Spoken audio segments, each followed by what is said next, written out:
Maupiti, une perle touristique des îles sous le vent dont la desserte aérienne est conditionnée par la météo.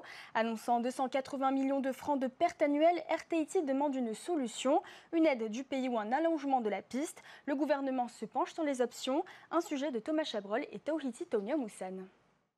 Maupiti, joyau des îles sous le vent, perdra-t-elle sa liaison aérienne régulière? Air Tahiti évoque des pertes considérables sur cette ligne, 280 millions de francs par an. Une situation qui relance un vieux débat, que faire de la piste trop courte de l'île?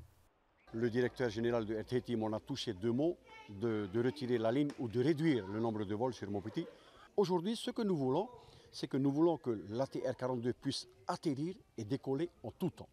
Il n'y a pas d'autre choix que de rallonger cette piste d'aviation. Maupiti ne souffre pas d'un déficit de fréquentation, au contraire, mais d'infrastructures. En cas de pluie, 12% des vols sont annulés chaque année.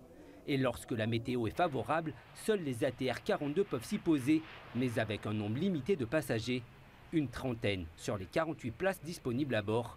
Si le Tavana milite pour un rallongement de la piste sur le lagon, le gouvernement, lui, temporise. Du coup, on a lancé une étude de faisabilité pour nous informer sur le coût que cela occasionnerait de prolonger la piste. Et on pense que ça va se chiffrer en plusieurs milliards. Et également sur l'impact environnemental. L'autre piste serait de passer la ligne aérienne en délégation de service public. Air Tahiti devra dans ce cas négocier cette subvention octroyée par le pays, comme c'est déjà le cas pour d'autres îles éloignées. Une négociation qui doit s'appuyer sur des chiffres fiables.